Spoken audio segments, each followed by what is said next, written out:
Hello students. तो कल हम पढ़ रहे थे फर्स्ट चैप्टर की टेक्स्ट बुक्स एक्सरसाइज पढ़ रहे थे, जिसमें मैंने आपको थर्ड क्वेश्चन तक आपको समझा दिया था।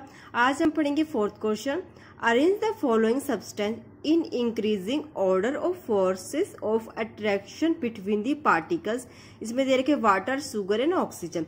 ठीक है, तो मैंने आपको बताया था जो चैप्टर में जो फोर्स ऑफ अट्रैक्शन किसके बीच ज्यादा होता है, किसी पार्टिकल्स में फोर्स ऑफ अट्रैक्शन किसके बीच ज्यादा होता है। जो ऑक्सीजन है, वाटर है, शुगर है, तो किस में सबसे ज्यादा होगा। ठीक है, तो सबसे ज्यादा किस में पाया जाएगा, शुगर में पाया जाएगा, फिर वाटर में, फिर ऑक्सीजन में। सबसे कम किस में पाया जाएगा, ऑक्सीजन में पाया जाएगा।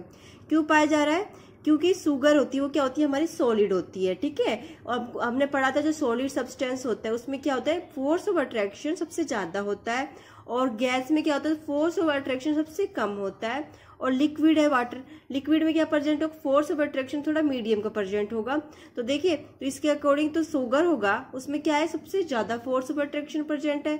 तो ये, और सबसे कम किस में, ऑक्सीजन में। क्यों कम है, क्योंकि ऑक्सीजन क्या है, हमारी गैस है, और गैस क्या है, एक गैस जिसमें फोर्स ऑफ अट्रैक्शन क्या होते हैं, सबसे कम पाए जाते हैं, गैस की स्टेज पाई जाएगी ना। और ये लिक्विड स्टेज में वाटर पाया जाएगा, तो वाटर में क्या पाया जाएगा, थोड़ा कम पाया जाएगा फोर्स ऑफ अट्रैक्शन। और जो शुगर होगी इसमें क्या होगा, सॉलिड होगा, उसमें क्या होगा, फोर्स ऑफ अट्रैक्शन सबसे ज्यादा पाया जाएगा।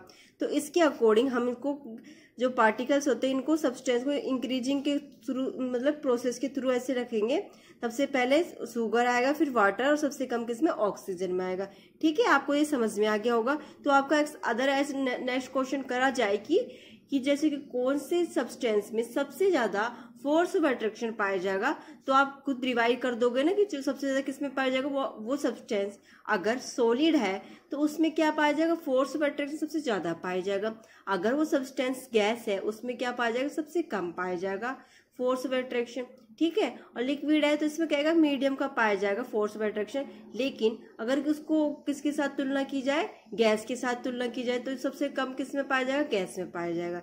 ठीक है, तो आपको ये समझ में आ चुका होगा। तो हम नेक्स्ट क्वेश्चन की ओर बढ़ते हैं। तो देखिए fifth question, what is the physical state of water at. तो यहाँ पर फिजिकल स्टेट ऑफ वाटर की बतानी है। इसमें आपको दे रखा है, ए दे रखा 25 डिग्री सेल्सियस। अब 25 डिग्री सेल्सियस क्या होता है, हमारा रूम का टेम्परेचर होता है ना समर के दिनों में, गर्मी के दिनों में जब हमारा रूम का टेम्परेचर हो जाता है इतना 25 डिग्री 30 डिग्री, तो ये क्या होगा, लिक्विड स्टेज पर रहता है ना वाटर, तो कैसे रहेगा, लिक्विड में रहेगा। अब देखिए 0 डिग्री सेल्सियस, 0 डिग्री सेल्सियस पे क्या होगा, वाटर होगा। हम कहते हैं 0 डिग्री सेल्सियस पे आइस हो जाता है वाटर, है ना। तो वो सॉलिड भी हो सकता है, इधर होगा, इधर मतलब दोनों में से एक हो सकता है, सॉलिड भी हो सकता है या लिक्विड भी हो सकता है। समझ गए, क्यों लिक्विड क्यों हो सकता है, अगर हम 0 डिग्री सेल्सियस पर पानी होता है वो या तो बर्फ की फॉर्म में भी रहेगा, आइस की फॉर्म में भी रहेगा। अगर किसी जैसे कि नहीं हो पाया तो वो लिक्विड की फॉर्म में, दोनों में से एक प्रेजेंट होगा। ठीक है, अब देखिए 100 डिग्री सेल्सियस, जो 100 डिग्री सेल्सियस में वाटर कैसे प्रेजेंट होगा, इधर इधर मतलब दोनों में से एक, लिक्विड भी हो सकता है और गैस भी हो सकता है। लिक्विड कैसे हो सकता है, अगर हम 100 डिग्री सेल्सियस पर किसी पानी को बॉईल करेंगे, तो बॉईल करते रहेंगे तो वाटर होगा तो गैस की फॉर्म में उड़ जाएगा। तो उसमें या तो फिर लिक्विड की फॉर्म में भी तो बचेगा कुछ, तो ये लिक्विड भी हो सकता है या गैस भी हो सकता है। 100 डिग्री सेल्सियस दोनों हमारे पास प्रेजेंट होंगे। ठीक है, ऐसे ही 0 डिग्री सेल्सियस पे प्रेजेंट रहेंगे, दोनों हो सकते हैं, या तो वो बर्फ जम चुकी होगी उसमें वाटर में, या थोड़ी थोड़ी उसमें पानी भी बचा होगा जिसमें कोई आइस नहीं जमी होगी। ठीक है, ऐसा हम देखा होगा, कभी हम बर्फ की आइस की क्यूब निकालते हैं ना फ्रीजर से, तो कोई कोई कच्ची रह जाती है क्यूब, क्यों रह जाती है, जिसमें थोड़ा थोड़ा पानी बचा रहता है, बीच में से हम इसमें से पानी रहता है और ना साइड की बर्फें बनी रहती है। क्यों होता है, क्योंकि उसको हम 0 डिग्री सेल्सियस पे भी रख रखे फिर भी वो आइस की नहीं बनी, क्योंकि वो दोनों हो सकते हैं, उसमें पानी इधर मतलब सॉलिड भी प्रेजेंट होगा, उसमें लिक्विड भी प्रेजेंट होगा, दोनों में से कोई सा भी हो सकता है, तो 0 डिग्री सेल्सियस पर। ठीक है, इसलिए इसको कहा गया है। अब नेक्स्ट क्वेश्चन देखिए आप, give two reason to justify. तो यहाँ पे आपको 2 रीजन दे रखे, कारण दे रखे, उसको आपको जस्टिफाई करना है। फर्स्ट देखिए, water at room temperature in a liquid. जो पानी होता है वो रूम टेम्परेचर पर लिक्विड की फॉर्म में क्यों रहता है। सर्दी में देख लो, हम सर्दी में रूम का टेम्परेचर भी होगा लेकिन पानी लिक्विड की फॉर्म में प्रेजेंट होगा। और जो गर्मी के दिनों में देख लो, बरसात के दिनों में देख लो, तो पानी लिक्विड की फॉर्म में प्रेजेंट क्यों होता है, तो इसके बारे में हम समझाएंगे। तो देख लो, मैंने आपको यहाँ पे हैंड रिटन लिख रखा है, इसके थ्रू मैं आपको समझाती हूँ। देखिए water water at room temperature is a liquid. जो पानी होता है वो रूम के टेम्परेचर में लिक्विड की फॉर्म में होता है। क्यों होता है इसके बारे में हम पढ़ेंगे। तो देखिए, the two general properties of liquids are that liquids have a fixed volume but no fix same. तो देखिए, जो लिक्विड के पास क्या होती है, फिक्स वॉल्यूम होती है।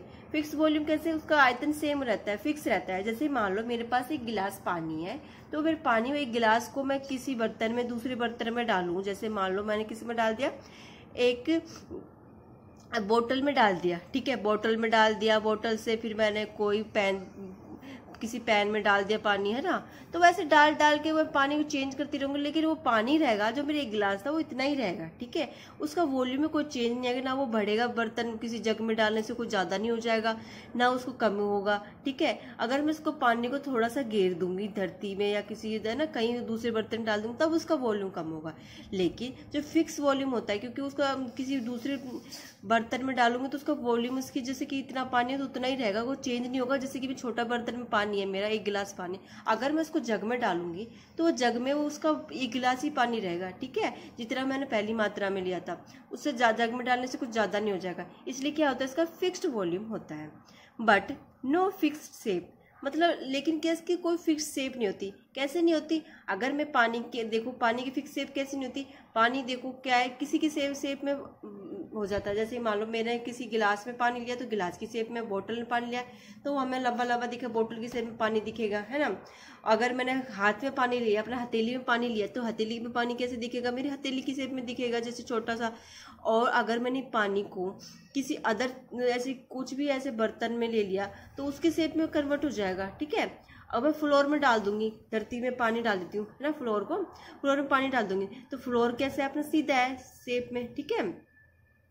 तो फ्लोर की तरह ही हो जाएगा पानी, मतलब उसकी शेप ले लेगा, वो क्या हो फैल जाएगा उसकी तरह ही, जैसे हमारी फर्श होती है ना उसमें फैल जाएगा।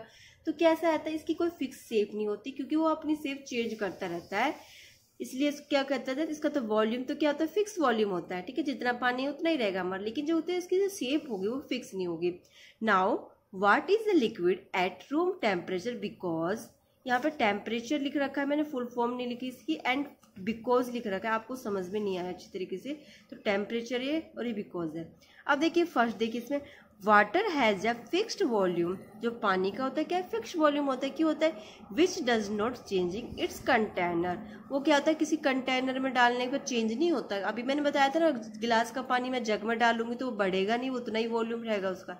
एक गिलास पानी है, एक गिलास दूध है, तो उसको मैं जग में डालूंगी तो जग में एक गिलास ही रहेगा, उसकी मात्रा उतनी, उसकी वॉल्यूम होगी वो सिर्फ एक गिलास जितनी रहेगी।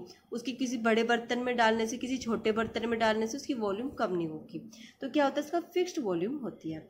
नेक्स्ट देखिए, water has no fix shape, जो पानी का होता है क्या, कोई फिक्स शेप नहीं होती। अभी मैंने बताया, it takes the shape of the container in which it is capped. ये किसी भी शेप में चेंज हो सकता है जिसको हम किसी भी चीज में रखें, है ना। तो ये आपको समझ में आ गया होगा ये क्वेश्चन आपको। अब इसका बी पोर्शन देखते हैं हम। बी दे रखा है आपका, एन आयरन अलमीरा is a solid at room temperature. एक आयरन मतलब एक लोहे की अलमीरा, अलमीरा मतलब किसको बोलते हैं, एक अलमारी को बोलते हैं, ठीक है। एक लोहे की अलमारी सभी के घर में पाई जाती है, लोहे की अलमारी। तो लोहे की अलमारी होती है वो क्या होती है, सॉलिड रहती है। सॉलिड कैसी होती है, अपनी सॉलिड फॉर्म में रहती है ना।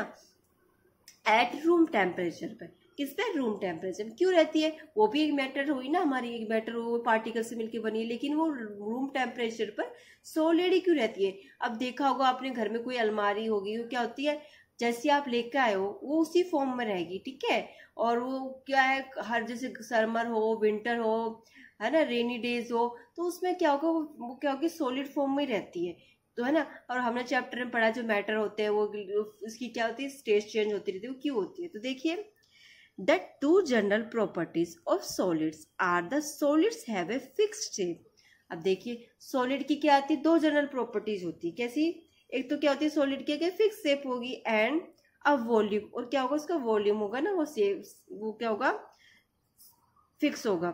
एन अलमीरा is a solid at room temperature, because, ये बिकॉज नीचे आएगा, ठीक है, मैंने ऊपर नहीं है, टेम्परेचर बिकॉज एन अलमीरा हैज ए फिक्स शेप। तो क्या होती है, जो अलमीरा होती है, जो अलमारी होती है हमारी घर की, वो क्या होती है, उसकी फिक्स शेप होगी। अलमारी को छोड़ो, आप कोई भी सामान ले लो, अपना बेड ले लो, फ्रिज ले लो, क्या होती है, उनकी फिक्स शेप होती है। और सॉलिड होती है वो, उनकी फिक्स शेप होगी। जैसे वो बने हुए हैं उनकी शेप उतनी रहेगी, ना तो वो बढ़ेंगे ना कम होंगे, है ना। Which can not be changed by pressing it with hands. तो वो क्या, अगर वो चेंज नहीं होगा किसी भी थ्रू के, जैसे हम हाथ लगाएंगे, उसको धक्का मारेंगे तो वो चेंज नहीं होगा। ऐसा नहीं कि हम अलमारी को नीचे गिर देंगे तो अलमारी की शेप में चेंज आ जाएगा, नहीं होगा। क्यों? क्योंकि उसकी एक फिक्स शेप होती है। जो सॉलिड होते हैं ना, उसकी फिक्स शेप होती है। लेकिन अगर हम वाटर की जो आइस रहेगी उसको तोड़ेंगे तो क्या आगे उसकी शेप चेंज हो जाएगी। क्यों हो जाएगी? क्योंकि वो टूट जाएगी। तो इस आइस की, और उसको थोड़ा हम टेम्परेचर में रखेंगे, रूम टेम्परेचर में, तो वो क्या होगी, वो पिघल जाएगी, तो उसकी जो स्टेट चेंज हो जाएगी। लेकिन इसकी नहीं हो रही। क्यों नहीं हो रही? ये क्या होते हैं, कुछ ऐसी होती है सॉलिड प्रेजेंट होते हैं जो कहते हैं अपनी फिक्स शेप की प्रेजेंट होते हैं। जैसे आयरन हो गया, आयरन लोहा होता है ना, वो फिक्स शेप का होता है। अब देखिए, एन अलमीरा has a fix volume. Fix volume, volume मतलब उसका आयतन फिक्स होता है। जैसे जितनी चौड़ाई की है, जितनी लंबाई की, उतनी की रहेगी, बढ़ेगी नहीं ना घटेगी, अपन कुछ भी कर दो उसमें। Which depend on the dimension according to which it is made. अब ये किस पे अकॉर्डिंग करती है, डिपेंड करती है जैसे कि अकॉर्डिंग वो बनी हुई है, जैसे कि उसकी कितनी लंबाई, कितनी चौड़ाई है, तो उस पर डिपेंड करती है। तो आपको ये क्वेश्चन आज समझ में आ चुका होगा। तो ठीक है, आज के लिए सिर्फ इतना ही। कल हम आगे क्वेश्चन को कंटिन्यू रखेंगे।